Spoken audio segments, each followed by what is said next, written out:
Rolling? Please. Okay. Are we rolling? We're rolling. Rolling. That's a TV term, rolling. I have to put up with this. Hey, first of all, just thank you very much for all of you coming out here today, and we really appreciate it. So give yourselves a hand. Yes. We wish there were more of you. And the prize for the furthest distance traveled goes to it's a tie between the Waldmans and Paige and Jamie, my daughter Paige Dufour and Jamie Reckelhoff, coming all the way from Indianapolis. So They all came from Indianapolis. And second prize probably goes to our guest Carly Barr, who is from this area but came in from Chicago. Oh, very And nice. boy, are her arms tired, right? Yeah, there you go. Okay, never mind. Leave the stand up to other people, Dave. What's that? I said Never leave the mind. stand up to others. Oh, okay. I think I will. All right. Cool. Okay. Hi, I'm Dave Dufour. I'm John Shope. And I'm Marcia Fulmer. And we are Theater Geeks.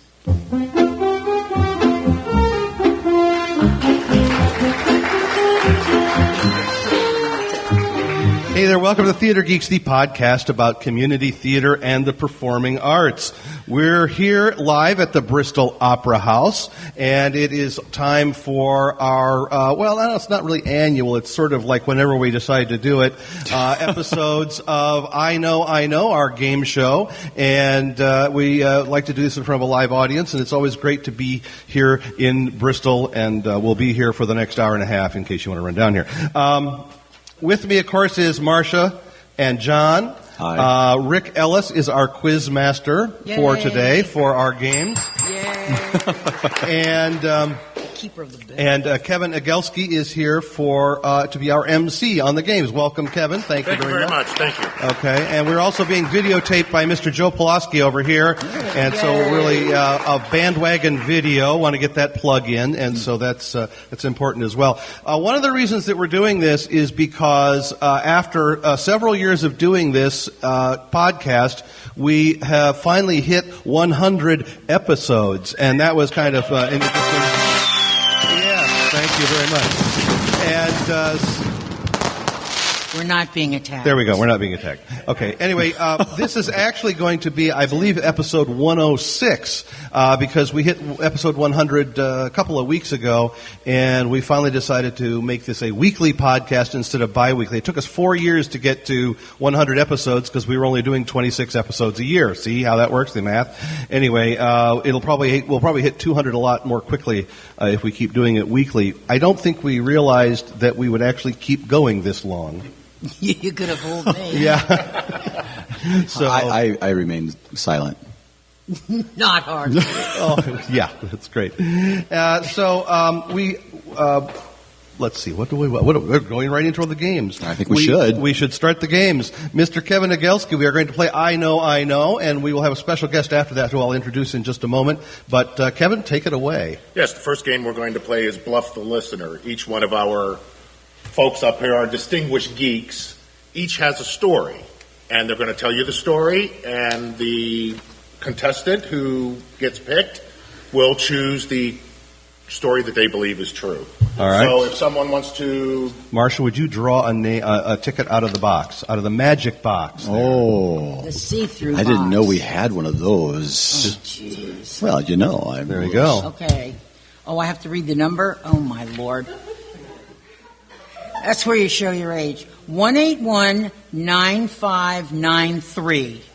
Who's got the ticket? Okay. All right. Oh, and she's the person who told me just about 15 minutes ago, I don't want to play. Well, Jill, you come on. You're going to Come on up here, What do you Jill, get to for the saying that, Come on up to the see? microphone here. Come on up. Right over there. Right Right over there. We need you to come on up. And we can... Should we just go ahead and get started, John? Well, I was going to say, while she's coming up, Well, she has to this is Jill Stoll. She used to Jill play Stoll. flute a lot in our orchestras, Oh, and yes. now she's halftime in our local area and halftime in northern Michigan, enjoying the beauty up there. So. Okay, well, let's have a round of applause for Jill. There we go. Okay. So, who goes first? Dave, why don't you go first? I will go first. All right. This is my story. You have to decide whether it's true or not. And I'm not telling, because I don't know. Just read. Private Lives or TMI? In In 1975, British actress Dame Maggie Smith played Amanda in the umpteenth revival of Noel Coward's 1930 drawing room classic, Private Lives. The production played to packed houses for 10 months in London and subsequently to sell-out crowds in L.A. before moving to Broadway. In a cowardly twist, Maggie and Robert Stevens, her leading man, as well as her husband of 8 years, were battling offstage as well as on. Ultimately, he was dropped from the show and dropped as her husband before the show moved to Broadway. You'd be amazed, Miss Smith says. You can go on and on finding new things, and suddenly everything becomes clear, and you say, oh yes, that's the way to do it. On stage, you get so many chances to do it right. Thank you, Dave. That's Dave's story about Private Lives. Marcia? Oh, we're reading them all first, okay. This is called Irene Ryan Died on Stage. Before she was Granny Clampett from the Beverly Hillbillies, actress Irene Ryan was a longtime veteran of the stage. Her most memorable role was the Tony-nominated Grandma Bertha in the original cast of the Bob Fosse-directed Broadway musical, Pippin.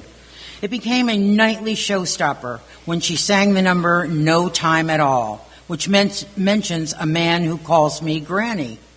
Ryan was devoted to her work on the stage and wouldn't be stopped by her age.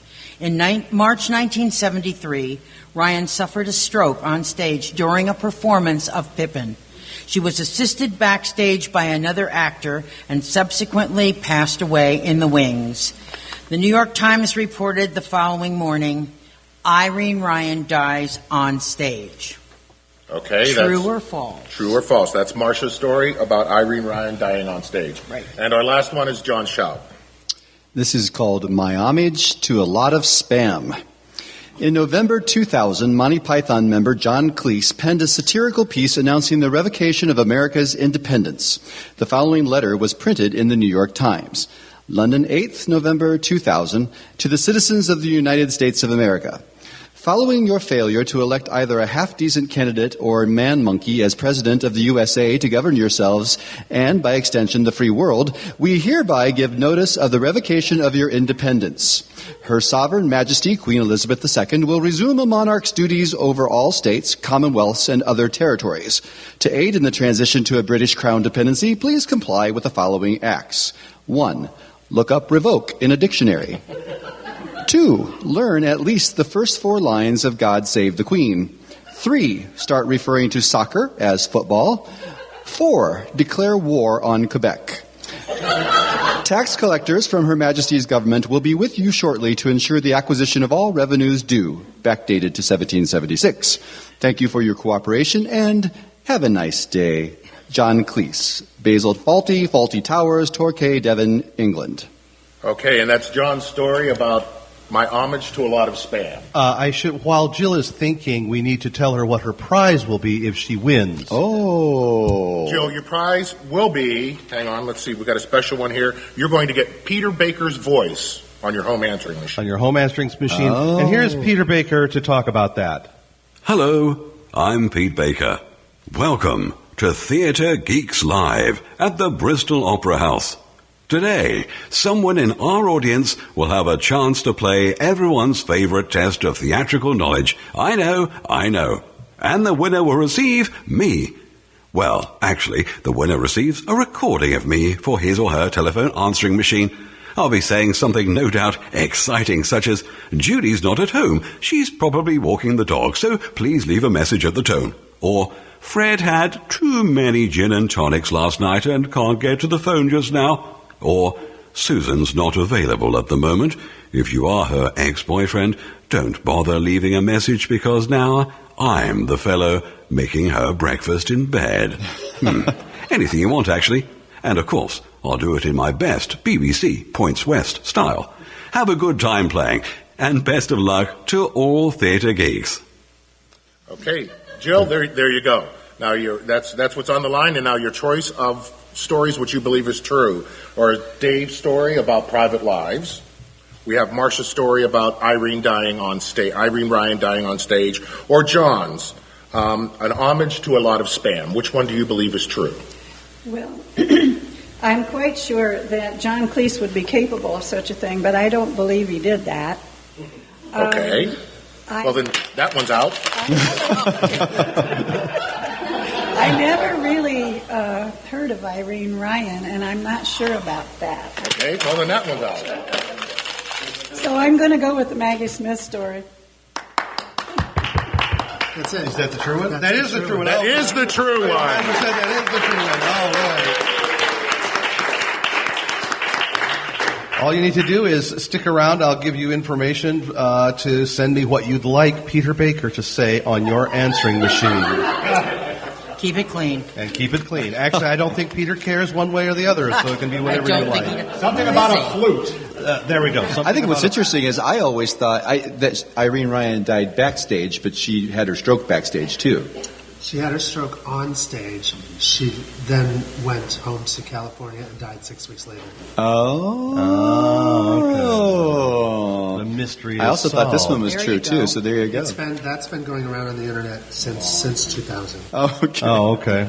Well, there you go. So you can't beat trust the internet for truthful information, can you?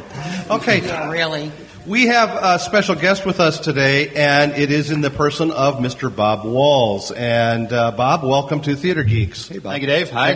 Bob is a special has been with us on our stage a number of times, but a number of years ago ended up kind of going onto a different sort of stage, and you're now a puppeteer for Stevens Puppets, which is an internationally known, really, puppet troupe, isn't it? Yes. We've been doing this for a long, long time in many, many places. And it's marionettes, correct? Yes. And so, how do you compare the experience of doing this sort of theater as opposed to live people theater? Where's the? I don't know if that's really the right way to compare it.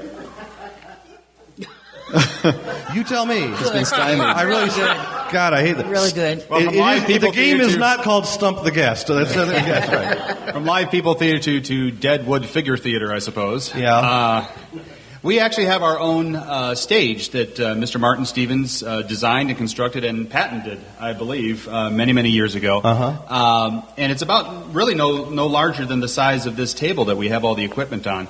The wings go a little farther, but imagine the stage that we have here shrunk down to about 12 feet wide as a whole. I stand on the back of the stage, roughly where Marcia would be sitting right now if we were to levitate her, and we don't have Chris Angel available, therefore that's out. Too bad. Yes. We know about you and Chris. It's okay. Yeah, It's all right, Marcia. And we call it theater in the little. So imagine a proscenium shrunk down to, again, about the size of about 6, 7, 8 feet wide. And the actors are this size. They're about a foot and a half to 2 feet tall, some a little larger, many it's quite small. And I will stand above them and direct them. So I'm my own director with my own actors. I have my own sound system. I have lights and the whole thing. So I'm my own production company in a box. Great. And you personally operate how many marionettes can you operate at once? 2 or more, or is it possible to do more than that? Sometimes? 47. 47. So Wait a there, minute. David. I can't tell you how. Oh, okay. You'd have, I'd have Many to kill appendages you. involved. I see. Oh, okay. Yes. Oh, now I really don't. Oh, that's scary. No, John. No, you No. don't. No. Actually, at my best dexterity, I can do 3 comfortably. But we also have a secret where we can actually operate up to 6 at once. But we can't tell you that. My boss is in the audience and will kill me. Yeah. He's sitting there. If people can't see him, but he's sitting there with like his hand over his mouth, like, don't say anything. Don't say it. Okay, I have a question. Yes. How do I assume you do a lot of these for children, right? Yes. How do they react to wooden puppets, marionettes on strings, when they're used to seeing so many animated cartoons? Before therapy? Yeah, before I see. therapy. They actually react amazingly well. We do schools, of course, during the year, 9 months, and of course, many libraries and festivals in the summertime. And invariably, every place I go to will be a teacher or a librarian who says the kids will be sitting there and just staring because it's something they've never seen. The cartoons and the internet and even action figures are something they see on a regular basis. This is something they do not. see on a regular basis, and therefore they're enthralled by it, and it's the simple innocence of the child that allows it to come out in their faces. And again, school after school after school will say, we've never had the kids sit and be enthralled by something like this. That's and great. like, then bring me back. Yes. There you go. I have 17 more shows to do. That's right. Now, Martin Stevens, and we're in the area where Martin Stevens lived and worked from the time he started Stevens Puppets in about, 1933? The official founding date is 1933, although he was doing puppets many years before that. And many of us remember him and his wife Margie, who were both who worked with him for all those years. And I just, tell a little bit about the heritage of him, but you can also read about it on stevenspuppets.com, correct? Yes, we have a few blurbs on our brand new updated website. There you go. I was going to put a plug in for that. stevenspuppets.com. I took a look at it yesterday, as a matter of fact. Yes, Yeah, thank you, Kent, for doing a great update of our website. But yes, in a nutshell, Martin Stevens was also one of the founders of the Puppeteers Guild of America back in 34. Bingo. Was in there somewhere, right? Yeah. I know. In 1934, and so this will be we're coming up on the 80th anniversary of that itself. And so I come to the long and short of it. When I got into this business, it was just another way of doing theater for me. I studied theater in college. Of course, I've done theater all over the area, but I'd never really been exposed to puppetry, especially in this. We saw the hand puppets and all that, and that's wonderful and magnificent. But puppets like this, we hadn't been exposed to. So when Martin Stevens started his thing, to put it in perspective, if I was to go into a puppetry circle and say Martin Stevens, what I'm really saying is Babe Ruth. Right. Yeah. Okay, that's the impact that he had on American puppetry itself, and so to be able to realize that I'm literally stepping into his shoes on his stage is really quite amazingly humbling. Yeah. I'm sure you know that Martin appeared on the Bristol Opera House stage in several shows and directed several shows. Yes, in fact, I know one of which I was very fortunate to be in. He was a wonderful director. I wish I'd had the opportunity to meet Steve. Of course, he passed away in ¡83, well before I was even remotely involved in something like this. I know he has a couple of paintings here in the Opera House itself. He's an amazing artist, and one of his paintings of him, the toy maker, is on our website as well. Yeah. We actually have a full size head that he created it's up in the office. It's cracked in half now, but loved it. He was actually one of my first theatrical experiences. So as a child, having Martin Stevens puppets come into our school in Goshen and getting that chance to see, for a kid especially, I think there's that moment where you forget that they're not real people. Yeah. And that's a good thing, which is, you start to get so engrossed in the story and the action that they really kind of become real people for that I think time that period. that's a lot of what the teachers are telling me about the children is that they really start to follow and forget that you're watching. I mean, we know from watching, movies and stage, if you can, especially if you know the person, if you can forget you're watching that person. Many actors, I always think, who should be nominated for an Academy Award or whatever. If I forget I'm watching that particular actor and really get into the story, that's a role I want to pay attention to. And so with the puppets here, because they're marionettes and they're full body, arms, legs, face, in some cases we do have moving eyes and mouths, the kids really get drawn into it. And the adults too. I've had no counting of adults who have said that they are just amazed by what just this little art form can do. Okay, how many people work with you in any given show? During the show itself? Yeah, how many are manipulating the marionettes? None.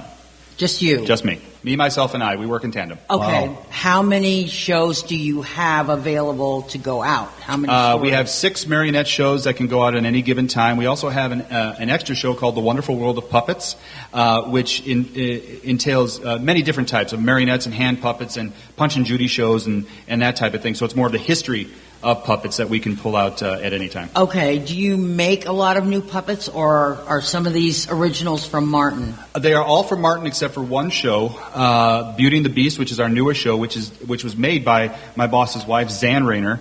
Dan is in the audience. Dan's in the audience. Dan right there. Yes, hi. Okay. I did say beautiful wife, yes? Yes, good. Paycheck hasn't been cut yet. Thank you. Yeah. Yeah, I'm sure. Anyhow, we she made the last show, Beauty and the Beast, but as I understand, they were based on Steve's original concept drawings and idea, and had he survived long enough, he would have made them to look like this. Suzanne was very true to his idea. We've also redone 3 of our full sets in terms of the backdrops. They get old and need repainting, like slats and flats do and what have you. But same thing, retraced and repainted, and they just look absolutely marvelous. Zan is just an amazing artist, has her own studio just down the road, and as we're hoping to update everything as soon as we get. As for making new puppets, time-wise, boy, it's tough. The Beauty and the Beast was made 12 years ago. And so it's just, we have lots of plans in the works for shows we'd love to do. When does the time come? We don't know. Sure. Yeah. Now, do you still use the original voice tracks and things as well? Or? Most of them, yes. There was one we had to do recently just because the track itself was starting to deteriorate. But we've updated all the voices, Rumpelstiltskin being the latest one, including Dan in very wonderful voice recreations of such.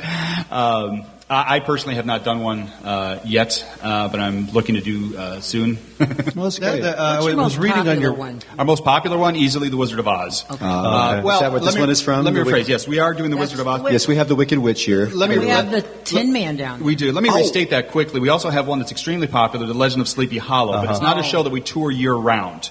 Because if we, as the story goes, Steve tried to tour the Legend of Sleepy Hollow, like say in February, and it was a total dog. It doesn't quite work around Valentine's Day for some reason. It's popping to the head and all. Who knew? But it's such a nice love story. It is. It really is. Especially it's heartless. It's good. It's good. And so, but the Wizard of Oz, I think, because of the overall familiarity of it, recently in the past 30 years, there's been an Oz festival in Chesterton, which unfortunately now has been. I was going to say it's not there anymore. It's been disbanded for now. We're hoping to get that back up. However, something like that, there's no Rumpelstiltskin festival. There's no Sleeping Beauty festival, at least of a national level that we're aware of. And though the stories are revered, Wizard of Oz, especially to the kids who have seen the movies and the parents who have seen the movies, they want to see the Ruby Slippers. They want to see Toto. They want to see the Tin Man and all that. And we provide. That's cool. Yeah. You were talking about the headless horseman, the head comes off. Yes. Which is in terms of marionettes is classed as something of a special effect. And that was one that Steve designed, as well as the Rumpelstiltskin flying apart kind of thing at one point in the show as well. It's not something normally you think of when you think of marionettes. In fact, the Rumpelstiltskin puppet was the first of its kind to actually essentially explode into 7 pieces. Oh, wow. And so, as the story goes, Rumpelstiltskin gets so mad that the character even say that he gets so mad he'll fly to pieces. Well, we made it happen.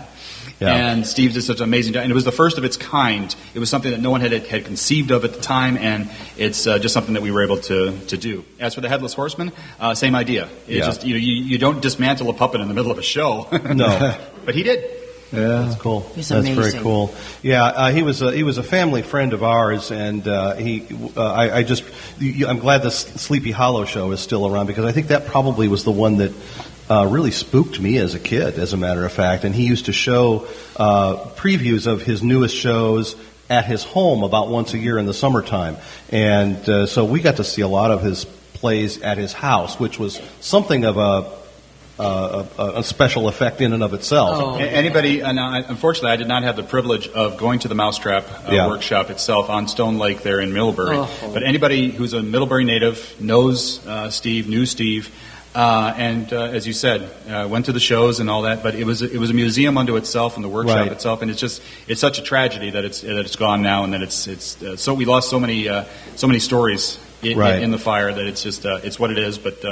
We have what we have. And I will tell you a Margie story, though, because Margie was his wife at his I think his third wife, but when he died, she died before him. But she had one time I went over to their home, and up in the ceiling, at the very center top of that ceiling in that great room, she had put a basket like a bird cage and put a puppet in it. And I remember thinking, what is that puppet doing up there? And Margie, almost with a straight face, said, that was a very bad puppet. And I thought, okay. I think maybe I'll Show not me the cause any door. trouble. Yeah, don't really. cause any trouble. As long as there wasn't a kid-sized basket That's in the right. corner, you're So- okay. So for more information about Stephen's puppets and booking and all that kind of good stuff, as well as a great look at some of the puppets that Steve himself designed, go to... www.stevenspuppets.com. And I'd like to thank you, Bob, for being here and showing us and telling us all about it. We'll have some photos. I wish it was video so people could see We will all have that. video of this show up online shortly.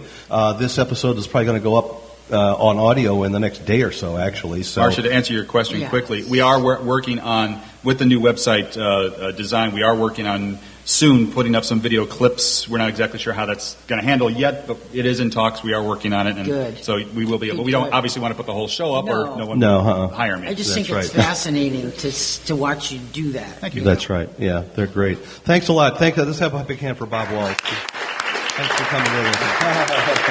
All right, Kevin, what time is it? It is time for limericks. Limericks! Oh my gosh. Okay. And we so- need to. This Do we is need all to? in one. Do we need to draw a name? Yes, we do need to draw a name. Okay, John, you can draw. Okay, I'm drawing. This ticket is, yeah. Okay. Worse than I am. 181-9591. 9591. There you go. Oh, Paige. one of our long Hey, distance Paige. travelers here. Come on up to the microphone here. I thought relative. I'm going to give you 3 limericks, I really did. and you're going to finish them. You're going to give us the last word in each limerick. Okay. And if you identify 2 out of 3, you win a special prize. Okay. That has come out of the Out of our prop room Out of the Come on, downstairs. our prop room, yes. Some wonderful stuff from the basement. You'd And as- be amazed at how much great stuff Is in is our in our basement. Well, the big- Absolutely. Which is where it Oh, there goes the belongs. lion. Oh, I'm There, sorry. oh, the lion is right there, yeah. Oh, We missed aren't they him. great? Yeah, they Okay, are. They're Paige, here's your gorgeous. first one. Love them. They're winters that melt into springs, and packages tied up with strings, and crisp apple strudel, and schnitzel with noodle. A few of my favorite. Things. Yes, that is correct. Oh, wow. Oh, we're on a roll here. Oh, gosh. I wish I had had that one. Yeah. Okay, your second one. There is nothing that you can name, nothing else that was built the same. No moonlight at sea, no fruit from the tree that is anything like a. Oh gosh, say it again. What was it? Say it again. I lost track of where you're. There is nothing that you can name, nothing else that was built the same. No moonlight at sea, no fruit from a tree that is anything like a. Dame. That's it. Oh, there you go. Hold on, I heard the answer from the Okay, audience. you get that. We'll give you half on that. So if you can get the other half, No that'll fair be 2 out of helping. 3. Here's your third one. I hate to disappoint a beau. I'm a fool when the lights are low. Not prissy and quaint, ain't the type that can faint. Just a girl who can't say No. no. Well, Okay, and then she Paige. wins. And she wins, and here's the first prize. Oh. Ooh, a big blue A big blue ribbon. Big blue ribbon. Very- Not a Pabst blue ribbon, just a big blue That's ribbon. a big blue ribbon. She really took a lot of time. That's right. There you go. Yeah, right. Well, there you go. We did. That's part of the archive. I was going to say it's part of our archive in the basement. Okay, we are going to wrap up this here episode. Thanks very much to Kevin Nagelski for being our MC, Rick Ellis, our quiz master. And remember to stop by the website to listen to this podcast. You can also pick up all sorts of interesting geek gear like these here mugs at theatergeeks.com/store. The shirts, mugs, hats, caps, and John's favorite, Teddy bears. teddy bears. Okay. It rhymes with teddy bear. There we go. And that's all from us. I'm Dave Dufour. I'm John Schaub. And I'm Marcia Fulmer, and we are Theater Geeks.